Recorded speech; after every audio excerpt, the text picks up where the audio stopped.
नमस्कार दोस्तों, हम पढ़ रहे हैं रिप्रोडक्शन इन ऑर्गेनिज्म। तो रिप्रोडक्शन इन ऑर्गेनिज्म में हमने समझा जीवन क्या है, जीवन काल क्या है और विभिन्न प्रकार के जीवों के जीवन काल को हमने भाग 1 में समझा था। हमने समझा था कुछ जीव ऐसे होते हैं जिनकी प्राकृतिक मृत्यु नहीं होती है, लेकिन वे लगातार विभाजन करते रहते हैं। और फिर हमने देखा था प्रजनन या जनन। तो आपको पता है जनन एक जैविक प्रक्रिया है जिसके द्वारा पृथ्वी पर लगातार जीवन बना हुआ है। ये हमने पढ़ा था। और हमने ये भी पढ़ा था कि जनन क्या है। यह एक जैविक प्रक्रिया है जिसके द्वारा कोई भी जीव अपने ही तरह के नए संतान को उत्पन्न करता है। इसे हम जनन कहते हैं। जनन 2 प्रकार का होता है। पहला सेक्सुअल और दूसरा एसेक्सुअल। अर्थात लैंगिक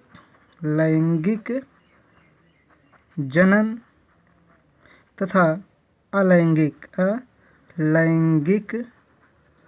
जनन ये होता है। तो पहले हम अलैंगिक जनन को पढ़ेंगे, उसके बाद हम लैंगिक जनन को पढ़ेंगे। अब देखिए, यदि आपसे कोई कहे कि अलैंगिक जनन क्या होता है, तो आप कहेंगे ऐसा जनन जिसमें केवल एक जीव भाग लेता है। ऐसा जनन जिसमें जनन प्रक्रम में केवल एक जीव भाग लेता है, उसे हम अलैंगिक जनन कहते हैं। ये आपकी समझ में आ गया। फिर आगे ध्यान से सुनिए। देखिए, जो अलैंगिक जनन द्वारा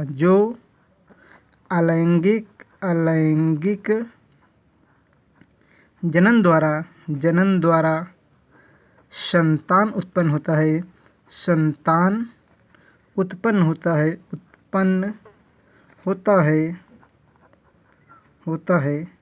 वह अपने पैतृक के एकदम समान होता है, एकदम समान होता है। अथवा हम यह कह सकते हैं कि एकदम फोटोकॉपी होता है या फोटोकॉपी होता है। अब प्रश्न उठता है कि अलैंगिक जनन द्वारा उत्पन्न हुए संतान को हम क्या कहेंगे। तो देखिए, अलैंगिक जनन द्वारा जो संतान उत्पन्न होता है उसे हम क्लोन क्या कहते हैं? क्लोन कहते हैं। तो आपने देखा कि अलैंगिक जनन वह प्रक्रिया है जिसमें केवल एक जीव भाग लेता है। अलैंगिक जनन द्वारा उत्पन्न जो संतान होता है वह अपने पेरेंट के एग्जैक्टली समान होता है। और अलैंगिक जनन द्वारा उत्पन्न संतान को हम क्लोन कहते हैं। और एक बात ध्यान देना कि अलैंगिक जनन में गैमेट नहीं बनता है, इसमें स्पोर बनता है। इसमें गैमेट नहीं बनता, इसमें स्पोर बनता है। स्पोर बनता है। प्रश्न उठता है, स्पोर क्या है? स्पोर एक ऐसा प्रक्रम है जिसमें एक कोशिका से स्पोर वह प्रक्रिया है या ऐसा प्रक्रम है। स्पोर का मतलब ये जान लीजिए, एक कोशिका से पूरे जीव का विकास हो जाएगा। मतलब कोशिका विभाजन करेगी, बंटवारा करेगी और नए जीव को उत्पन्न करेगी। ये मान लेते हैं ये एक कोशिकीय जीव है, कोई अमीबा। इसमें क्या होगा, ये कोशिका विभाजन करेगी, विभाजन के परिणाम स्वरूप 2 नए अमीबा बन जाएंगे। ये दोनों विभाजन करेंगी तो अलग अलग 2 नए प्रोटोजोआ बन जाएंगे या अमीबा बन जाएगी। तो आपने देखा कि इसमें गैमेट नहीं बन रहा है। इसमें सीधा क्या बन रहा है, स्पोर बन रहा है और स्पोर बनने के कारण नए जीवों की उत्पत्ति हो रही है। तो हमने क्या देखा, ये है अलैंगिक जनन। अब हम देखेंगे लैंगिक जनन। देखिए लैंगिक जनन वह प्रक्रम है जिसमें जनन प्रक्रम में दो जीव भाग लेता है। एक होगा मेल और एक होगा फीमेल। तो हमने समझ लिया कि जो लैंगिक जनन होता है उसमें दो जीव भाग लेता है, एक मेल होता है और एक फीमेल होता है। अब देखिए अलैंगिक जनन द्वारा उत्पन्न संतान को आप कहेंगे लैंगिक जनन द्वारा उत्पन्न संतान को क्या कहेंगे, यहाँ पर ऑफस्प्रिंग कहेंगे। ऑफस्प्रिंग कहते हैं।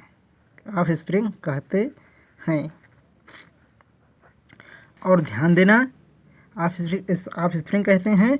और अलैंगिक जनन द्वारा उत्पन्न संतान जो होती है, अलैंगिक जनन द्वारा जो उत्पन्न संतान होती है वह अपने पेरेंट से थोड़ा अलग होती है। अलैंगिक जनन द्वारा उत्पन्न संतान कैसी होती है, वह अपने पैतृक से अलग दिखाई पड़ती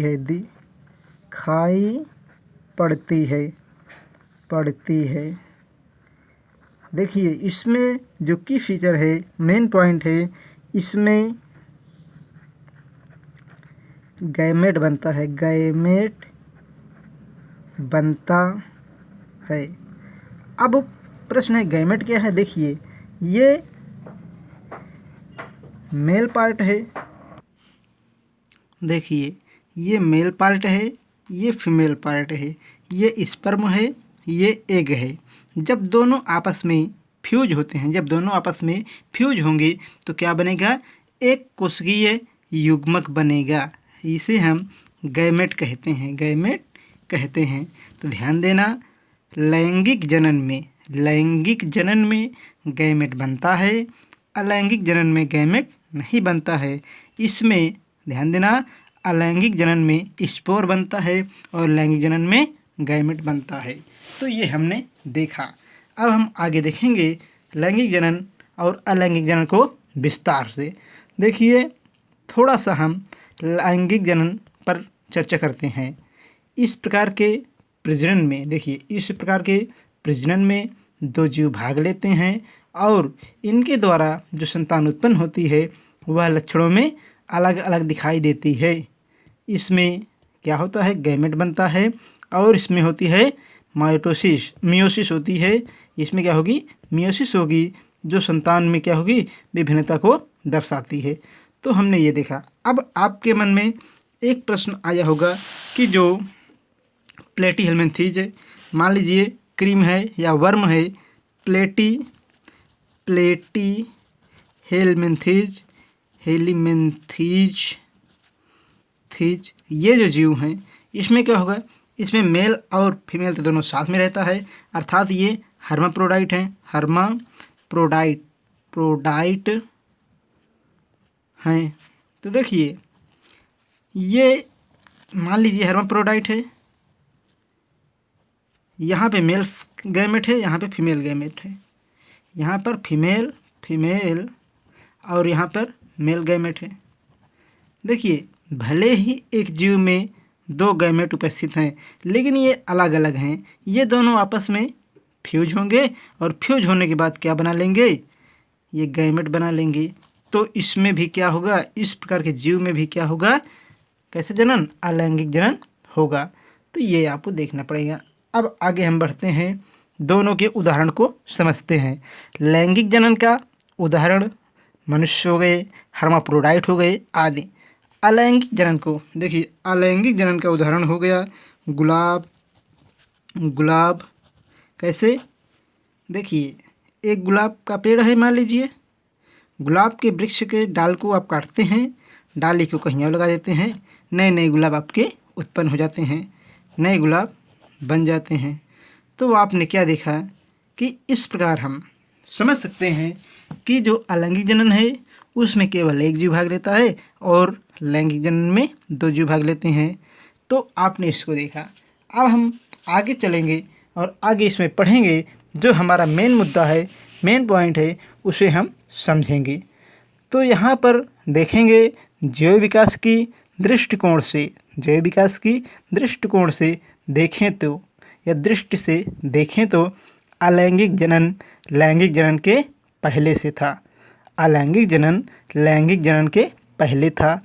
अतः अलैंगिक जनन के बाद लैंगिक जनन का विकास हुआ। लैंगिक जनन क्यों विकसित हुआ? क्योंकि लैंगिक जनन वातावरणीय बाधाओं को सहन कर सकता था।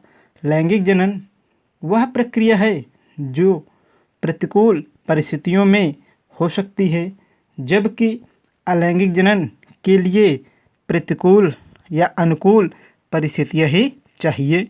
उनके लिए मतलब अलैंगिक जनन के लिए केवल क्या हो, पॉसिबल कंडीशन क्या है, अनुकूल परिस्थितियाँ होनी चाहिए।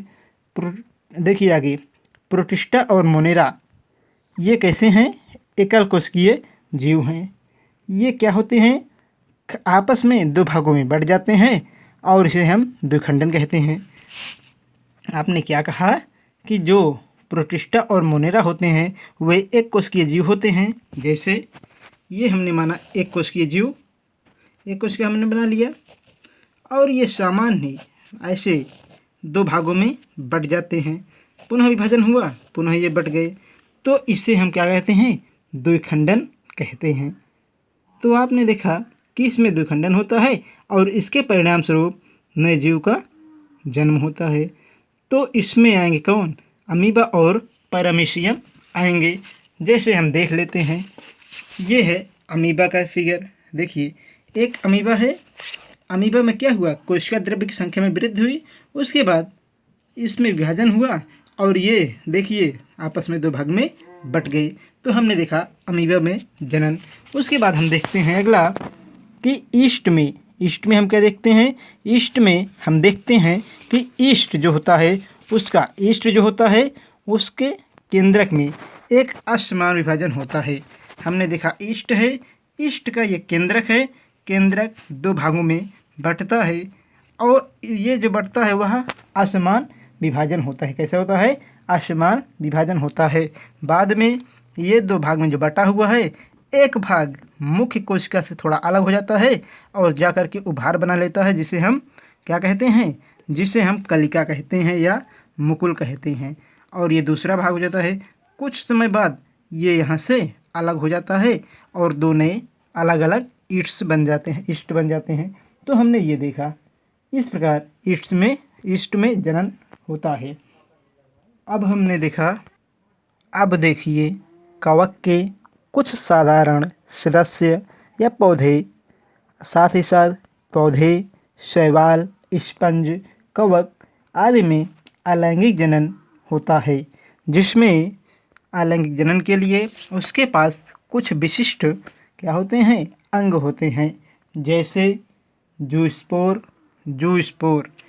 और कोनाइडिया, बड, जैम्यूल आदि, ये क्या होते हैं? जनन अंग के लिए प्रमुख पार्ट या अंग होते हैं। तो अब इसे हम समझते हैं। पहला क्या है आपका? जूस्पोर। ये क्या है आपका? ये शैवाल है। शैवाल में विभाजन हुआ, विभाजन के परिणाम स्वरूप कई छोटे छोटे पार्टिकल मतलब कोशिकीय रूप की संरचनाएं मिली, जिसमें आपने देखा कि ये क्या है? कसाब लगा हुआ है। इस प्रकार की रचना को हम क्या कहते हैं? इसे ही हम स्पोर कहते हैं। तो आप कहेंगे स्पोर एक पतली और गमनशील संरचना होती है। यह क्लेमाइडोमोनास में मिलता है, अर्थात यह शैवाल वर्ग में मिलता है।